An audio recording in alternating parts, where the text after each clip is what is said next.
नमस्कार साथियों, स्वागत है आपके अपने YouTube चैनल एजुकेशनल ज्ञान केंद्र पे। आज के हम लोग इस वीडियो में कक्षा 12वीं हिंदी के द्वितीय पाठ उसने कहा था, जिसके लेखक पंडित चंद्रधर शर्मा गुलेरी हैं। इस पाठ का अभ्यास के जितने भी प्रश्न हैं उनके उत्तर को जानेंगे। इसके पिछले वीडियो में हम लोगों ने पंडित चंद्रधर शर्मा गुलेरी के जीवन परिचय को जाना था। आज के हम लोग इस वीडियो में इस चैप्टर के अभ्यास के जितने भी प्रश्न हैं उनके उत्तर को देखेंगे। पहला प्रश्न है, उसने कहा था कहानी कितने भागों में बटी हुई है और कहानी के कितने भागों में युद्ध का वर्णन है। कहानी के पात्रों की एक सूची तैयार करें।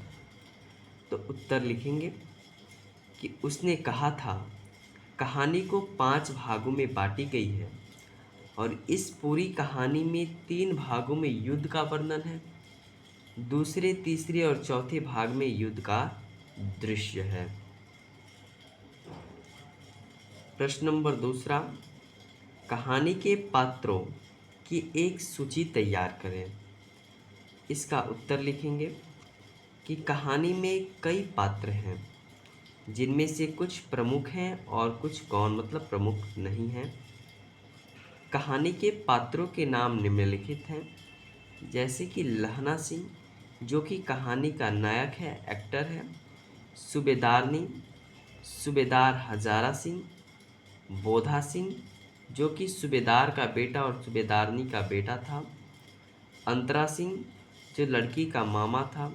महा सिंह जो सिपाही था और वजीरा सिंह वह भी क्या था, सिपाही था। तो यही कहानी के इतने पात्र हैं और इनका किरदार है।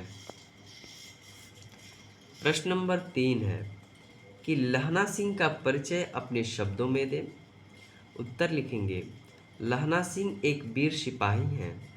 वह उसने कहा था कहानी के प्रमुख पात्र और नायक भी हैं। लेखक ने कहानी में उनके चरित्र को पूरी तरह उभारा है। कहानी में उसके चरित्र को निम्नलिखित व्यवस्था उभर कर सामने आई है। कहानी के नायक के रूप में देखें तो कहानी का समस्त घटनाक्रम लहना सिंह के आसपास घटता है। इससे यह स्पष्ट होता है कि वह कहानी का प्रमुख पात्र तथा नायक है। सच्चा प्रेमी के रूप में बात की जाए तो लहना सिंह एक सच्चा प्रेमी है। बचपन में उसके हृदय में एक अनजान भावना जन्म लिया जो प्रेम था। यद्यपि उसे अपना प्रेम न मिल सका, लेकिन फिर भी उसने सच्चाई से उसे अपनी हृदय से बनाए रखा। बहादुर तथा निडर की दृष्टि से लहना सिंह बहादुर तथा निडर व्यक्तित्व का सिपाही है। तभी तो बैठे रहने से बेहतर युद्ध को समझता है।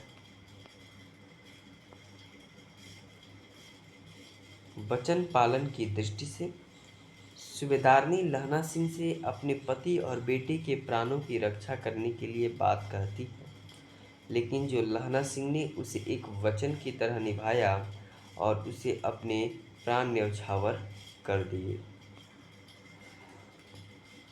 4 नंबर प्रश्न, पाठ में लहना और सूबेदारनी के संवादों को एकत्रित करें। उत्तर लिखेंगे, पाठ में लहना सिंह और सूबेदारनी के संवाद निम्नलिखित हैं। उन दोनों का बचपन का संवाद का बात किया जाए तो बचपन का संवाद में जो लहना सिंह है वह सूबेदारनी से पूछता है कि तेरा घर कहाँ है। तो सूबेदारनी जवाब देती है मंगरे में और पूछती है तेरा। तो जो लहना सिंह है जवाब देता है माझी में। फिर लहना सिंह पूछता है यहाँ कहाँ रहती है। तो सूबेदारनी बोलती है अंतरा सिंह के बैठक में, वे मेरे मामा होते हैं। फिर जो लहना सिंह है वह जवाब देता है मैं भी मामा के यहाँ हूँ, उनका घर गुरु बाजार में है। लड़के ने मुस्कुराकर पूछा, तेरी कुड़माई हो गई। कुड़माई का अर्थ होता है सगाई। चैप्टर आप लोग पढ़ेंगे तो आप लोग अच्छी तरीके से समझ में आएगा। उन्होंने बोला कि लड़के ने मुस्कुराकर पूछा कि तेरी कुड़माई हो गई, अर्थात तेरी सगाई हो गई। इस पर लड़की कुछ आँख चढ़ाकर धत कहकर दौड़ गई। सूबेदारनी के घर के संवाद की बात किया जाए तो उसने पूछा कि मुझे पहचाना? तो जो लहना सिंह है बोलता है नहीं। फिर जो सूबेदारनी है बोलती है कि तेरी कुड़माई हो गई? हाँ, कल हो गई। फिर सूबेदारनी कह रही है कि मैंने तुझको आते ही पहचान लिया। तुम्हारे आगे मैं आंचल पसारती हूँ कि मेरे पति और बेटी की रक्षा करना। जब जो लहना सिंह है वह सूबेदारनी के घर जाता है तो सूबेदारनी उसे बोलती हैं उनके जो पति और बेटे हैं वह सिपाही हैं, अर्थात वह उसी के साथ कार्य करते हैं। तो बोला कि जो सूबेदारनी बोलती है कि तुम मेरे बेटे और मेरे पति की रक्षा करना। 5 नंबर प्रश्न है, कल देखते नहीं ये रेशम से कढ़ा हुआ शालू। यह सुनते ही लहना से क्या प्रतिक्रिया हुई? उत्तर लिखेंगे। कल देखते नहीं ये रेशम से कढ़ा हुआ सालू। सुनते ही लहना को गुस्सा आ गया, साथ ही वह अपना सुध-बुध खो बैठा। इसलिए घर वापस आते समय एक लड़के को नाली में धकेल दिया, एक खोमचे वाले का खोमचा बिखेर दिया, एक कुत्ते को पत्थर मार दिया और एक सब्जी वाले का ठेला पलट दिया, एक दूध वाले का दूध उड़ेल दिया, एक पूजा पाठ करने वाली औरत से टकरा गया जिससे उसे अंधे की उपाधि मिल गई। तब जाके वह अपने घर पहुंचा। 6 नंबर प्रश्न, जाड़ा क्या है?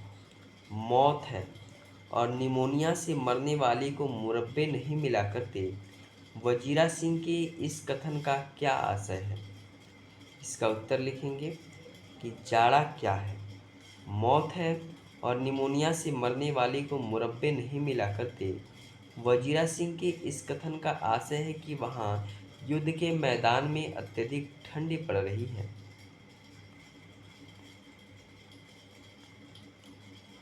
जिसके कारण ऐसा लगता है कि मानो उसकी जान ही निकल जाएगी। वैसे भी इस स्थिति में इतने लोगों को निमोनिया हो रहा है कि उन्हें मरने के लिए स्थान भी नहीं मिल रहा है। 7 नंबर प्रश्न, कहती है कि तुम राजा हो, मेरे मुल्क को बचाने आए हो। वजीरा के इस कथन में किसकी ओर संकेत है? इसका उत्तर लिखेंगे कि कहती है तुम राजा हो, मेरे को बचाने आए हो। वजीरा के इस कथन से फ्रांस के मेम की ओर संकेत है। 8 नंबर प्रश्न, वजीरा सिंह के गांव में आया तुर्की मौलवी क्या कहता है? तो लहना के गांव में आया जो तुर्की मौलवी है वह कहता था कि जर्मनी वाले बड़े पंडित हैं, वेद पढ़ पढ़ के विमान चलाने की विद्या जान गए हैं। मंडी में बनियों से बहकाता था कि डाकखाने से रुपए निकाल ला, सरकार का राज्य जाने वाला है। जब सरकार का राज्य चला जाएगा तो पैसे वापस नहीं मिलेंगे। 9 नंबर प्रश्न, लहना सिंह का दायित्व बोधा और उसकी बुद्धि दोनों ही अस्पृहणीय है। इस कथन की पुष्टि करें। उत्तर लिखेंगे कि लहना सिंह एक सैनिक था, उसका कर्तव्य रण क्षेत्र में लड़ना था। साथ ही उसका यह भी कर्तव्य था कि वह हर समय सजग रहे। युद्ध भूमि में सैनिक को बड़ा सावधान रहना चाहिए। साथ ही उसका वह भी कर्तव्य था कि सूबेदार और बोधा सिंह के प्राणों की रक्षा भी करे, क्योंकि सूबेदारनी ने आंचल पसार करके यह भिक्षा मांगी है और हम यह देखते भी हैं कि उसने अपनी सभी कर्तव्यों का पालन भी किया है। वह बहादुर है और पूरा सजग है। यह उसकी सहजता है कि उसके लेफ्टिनेंट साहब को पहचान लिया। उसका दूसरा कर्तव्य था कि सूबेदार और बोधा सिंह की रक्षा। उस कसौटी पर भी वह खड़ा उतरता है, शून्य जाड़ा खाता है और बोधा सिंह को अपनी जर्सी दे देता है, सुरक्षित खाई से भेज देता है। वह सुरक्षित खाई में भेज देता है। वह बुद्धिमान और विलक्षण समझदारी का है। उसकी खाई में लेफ्टिनेंट साहब के भेष में एक जर्मन अफसर आ जाता है। यहाँ उसकी समझबूझ विलक्षण है। वह उसको बड़ी आसानी से पहचान लेता है। वह जीरा सिंह को पीछे के दरवाजे से भेजता है, सूबेदार को सावधान कर फिर बनावटी लेफ्टिनेंट साहब की खबर लेता है। उसके कथन बड़े बुद्धिमत्तापूर्ण हैं। इस प्रकार उसमें ये दोनों विशेषताएं अपने चरम पर हैं, उत्तरदायित्व बोध और बुद्धिमत्ता। 10 नंबर प्रश्न, प्रसंग एवं अभिप्राय बताएं। मृत्यु के कुछ समय पहले स्मृति साफ हो जाती है, बहुत साफ हो जाती है। सारी घटनाएं एक एक करके सामने आती हैं। सारे दृश्यों के रंग साफ होते हैं। समय की धुंध बिल्कुल उन पर से हट जाती है। उत्तर लिखेंगे। यह जो पंक्तियां हैं उस समय की है जब उसने कहा था, कहानी में लहना सिंह घायल होकर बोधा सिंह को अस्पताल भेज देता है और शून्य नहीं जाता। फिर वह वजीरा से पानी मांगता है। उस समय उसकी चेतना में उसका अतीत उभर आता है। इसका व्याख्या लिखेंगे। यह एक मनोवैज्ञानिक मान्यता है कि मृत्यु से पूर्व व्यक्ति का चित्त पुरानी स्मृतियों में उलझ जाता है और उसमें से वह स्मृति जो उसके जीवन की सबसे महत्वपूर्ण स्मृति होती है उसी चेतना में उभर आती है। साथ ही उससे संबंधित छोटी छोटी स्मृतियाँ भी उसके सामने एक एक करके आती चली जाती हैं। साथ ही वे घटनाएं अपने पूरे रंग के साथ उभर आता है। अब तक जो कि सुप्त पड़ी हुई थी अथवा उन पर धुंध चल गई थी वह भी साफ हो जाती है। लहना सिंह की भी अमृतसर में एक बालिका से भेंट और सूबेदारनी का आंचल फैलाना अब साफ साफ याद आ रहा था। यही उसके जीवन का क्या है, मार्मिक प्रसंग था। 11 नंबर प्रश्न, मर्म स्पष्ट करें। क अब के हाड़ में यह काम खूब फूलेगा। चाचा भतीजा दोनों यहीं बैठकर आम खाना। जितना बड़ा भतीजा है उतना ही बड़ा यह आम है। जिस महीने उसका जन्म हुआ है उस महीने में मैंने इसे लगाया था। उत्तर लिखेंगे कि घायल लहना सिंह मृत्यु के आगोश में समाता चला जा रहा है। उसकी स्मृतियाँ उभर रही हैं। उसके साथ ही उसके मन में भावात्मक दृश्य भी कौंध रहे हैं, जिनके साथ कल्पना भी उभर आई है और वह गांव का आम का पेड़ याद करता है।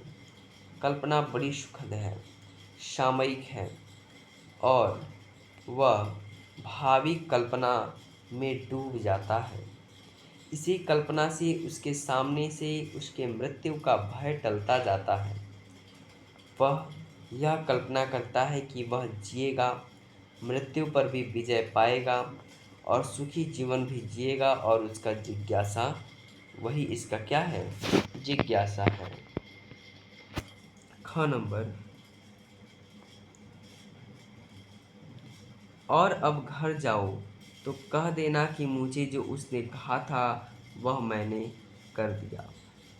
उत्तर लिखेंगे कि जो प्रस्तुत पंक्ति है उस समय का चित्रण करती है कि जब युद्ध में लहना सिंह को शत्रुओं की गोली लग जाती है, वह बुरी तरह घायल हो जाता है तथा मृत्यु अवस्था में पहुंच जाता है और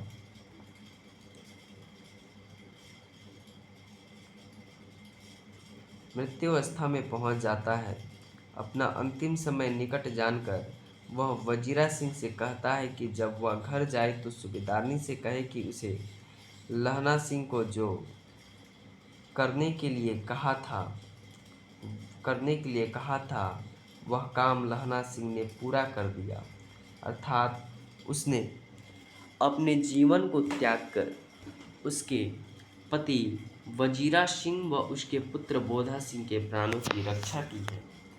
इस प्रकार उसने सूबेदारनी को दिया हुआ अपना वचन पूरा किया। अभी ये जो आपका चैप्टर है वह इंड होता है और आपने अभी तक इसके प्रथम चैप्टर, फर्स्ट चैप्टर बातचीत, जिसके लेखक बालकृष्ण भट्ट हैं, उसको नहीं देखा है तो आप लोग उस वीडियो को ज़रूर देखें। उस वीडियो का हमने कवि परिचय, बालकृष्ण भट्ट के कवि परिचय तथा उस पाठ के जितने भी सब्जेक्टिव क्वेश्चन हैं सभी को पूरा किया था। तथा इस वीडियो के पहले हम लोगों ने उसने कहा था कहानीकार अर्थात लेखक पंडित चंद्रधार शर्मा गुलेरी के जीवन परिचय को भी देखा था। चूँकि जीवन परिचय से आपकी बोर्ड परीक्षा में काफ़ी प्रश्न आते हैं तो इस प्रकार आप लोग उसको देख सकते हैं। हाँ, आप इसका नोट्स लेना चाहते हैं तो आप हमारे टेलीग्राम चैनल एजुकेशनल ज्ञान केंद्र से जुड़ सकते हैं। टेलीग्राम चैनल पे जाके एजुकेशनल ज्ञान केंद्र सर्च करेंगे तो आप उससे जुड़ सकते हैं। आपको यह PDF नोट्स मिल जाएगा या इस वीडियो के डिस्क्रिप्शन में मैं इस टेलीग्राम चैनल का लिंक दे दूँगा, आप वहाँ से भी जुड़ सकते हैं। आपको यह अगर वीडियो अच्छी लगी हो तो वीडियो को लाइक, चैनल को सब्सक्राइब और वीडियो को आप लोग जितना ज़्यादा से ज़्यादा शेयर कर सकते हैं उतना ज़्यादा से ज़्यादा शेयर कीजिए। धन्यवाद। मिलते हैं अगले वीडियो में।